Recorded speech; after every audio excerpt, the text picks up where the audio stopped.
Well, ladies and gentlemen, today I will attempt to avoid Donald Trump as much as possible. I'm sure, like me, you've heard the news a lot and you're probably getting a little bit worn out by Trump syndrome.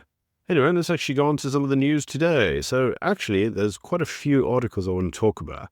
Let's talk about the first one. And this actually is around the DA, because apparently the DA is taking the Expropriation Act to court. They said that they're going to try and get the Expropriation Act basically repealed, and they're saying that they want it amended. Now, this becomes interesting because if you look, one of the narratives pushed forward for why Trump has gone full psycho on South Africa is basically because of the Expropriation Act.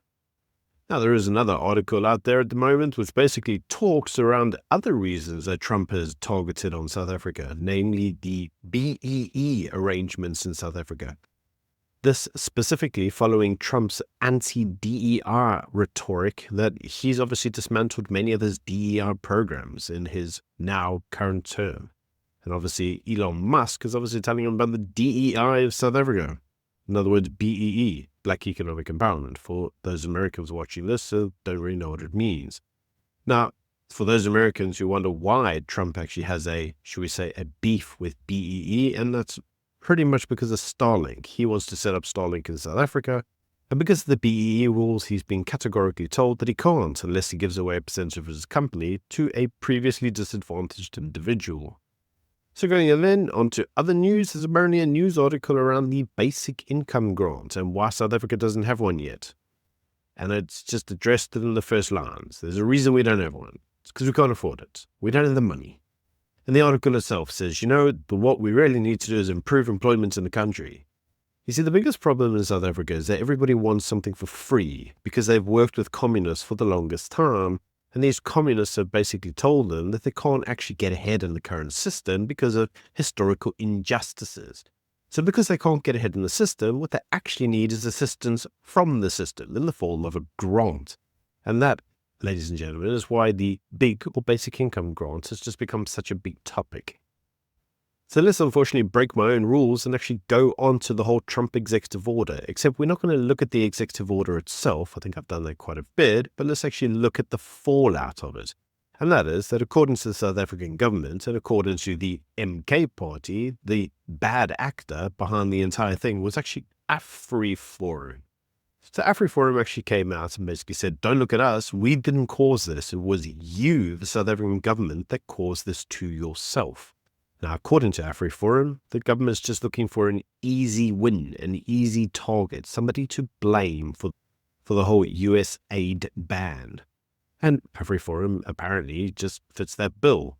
Now, according to the government, the reason that AfriForum are responsible for it is because they highlighted many of the farm murders and the land expropriation without compensation claims, or allegations if you want to call it that.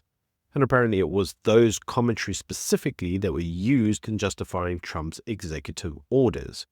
They see the problem for AfriForum, to a degree it's a problem, is that some of the literature around farm murders that AfriForum have produced have been recirculated with the American bureaucracy and used to justify the sanctions, if you will. So you see, according to them, that means that AfriForum is responsible. Now, the MK party in retaliation did, well, the most predictable thing. They went to a police station in Cape Town and opened a case for basically treason. This was on the Cape Town Central Police Station. Now, you see, the irony is that they went there in army camo, which is illegal. But anyways, let's just move on. So apparently, AfriForum says that the entire basis for the case is, and I quote, absurd with no grounds, and I have no reason to disbelieve that. And according to the police, they're going to investigate it anyway. Yep, you can't make this stuff up.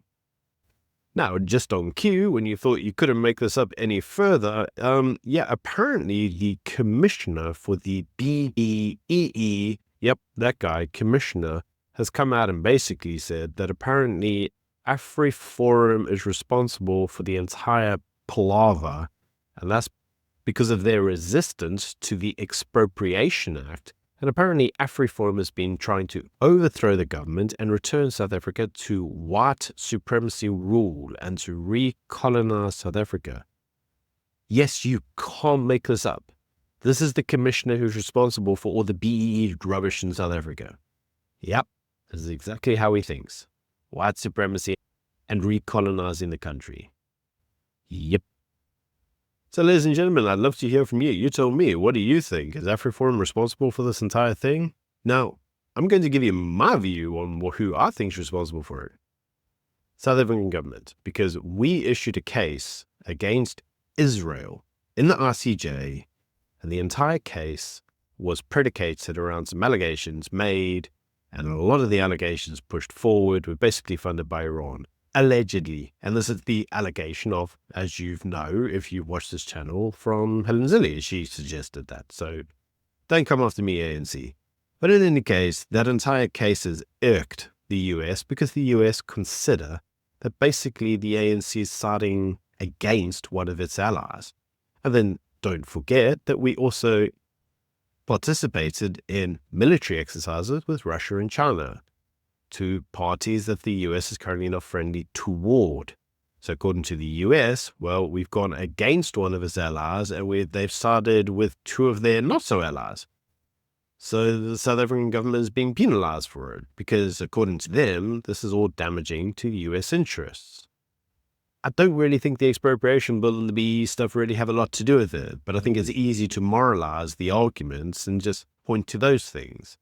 Now, whether or not AfriForum actually had a direct hand in it, I very much doubt. I don't think they're that important on an international stage. Yes, they've gone around the world and said that there are concerns that they have, but so what? Okay, that's no different from Julius Malema shouting off his mouth around the world, and now chickens are coming in to roost.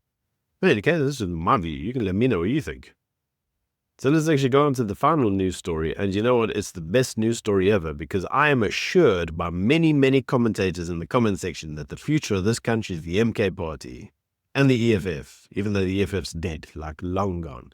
But anyway, let's go to the MK party. The party set up by Zuma, apparently the party of the intellectuals. Well, actually it's the party of all the expelled members from other political parties that had no home and they just congregated underneath the MK banner. Well, apparently the daughter of Jacob Zuma is now entering into a massive, huge online spat with Floyd Shivambu. And the spats got really, really spicy. You can have a look at the screenshots themselves. Some of these I will not repeat because you won't appreciate my language. But that being said, there are things that are being said that I can repeat, such as, Floyd Shivambu is the worst thing to ever happen to the MK party, says Zuma's daughter. Now, the tweets do get a hell of a lot more spicier, and it does appear that she clearly has a beef with Floyd Shivambu, basically claiming he's lazy and he's just a terrible individual. Now, as much as I hate to say it, I've spoken to numerous EFF members, and unfortunately, many of them suggested very similar comments. Many also suggested that during his time in the EFF, that many individuals in the high-ranking parts of the EFF found him lazy. So this isn't an allegation confined purely to Zuma's daughter. Not that I have a, specific love for her, but I'm just saying, two individuals making the same claim, you might want to start asking questions. Now, in retaliation to this, the MK party has investigated Zuma's daughter and basically said that she must issue an unconditional public apology and must extend all of her apologies to some Pan-African parliament and some other rubbish, and if she doesn't do that, they're terminating her membership of the party. And they're going to recall her as an MP of Parliament. Now this, I'm afraid to say, is yet another member of the MK party that's been fired and moved around just like normal. For those of you who recall, Jacob Zuma was famous for this during his time in office. He would constantly just change people at the drop of a hat, and we see this in the MK party. Today you're the Secretary General, tomorrow you're fired. Tomorrow morning you're the Treasurer, the next day you're fired. It's just the constant way that the party runs. We are led to believe, according to some media sources, that this is the future of the country. Yeah, I don't think so. I'm not dumb. Like the media might be, but I'm not.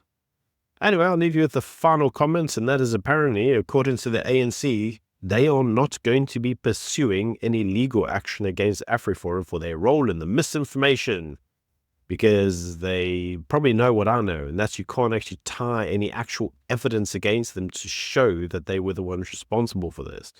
And the reality is they weren't responsible for it. You were the government. Anyway, they did say that, however, whilst they're not pursuing legal action, they don't feel that AfriForum should be, quote unquote, left alone for the damage that they've caused to brand South Africa and to national unity. And they don't need to be held responsible for that because you, ANC, do all the damage to the brand of South Africa and to national unity for everyone. You don't need anyone else to do it. You're very adept at doing it yourself. Anyway, that's just my views. Let me know what you think in the comment section below. Until tomorrow, bye.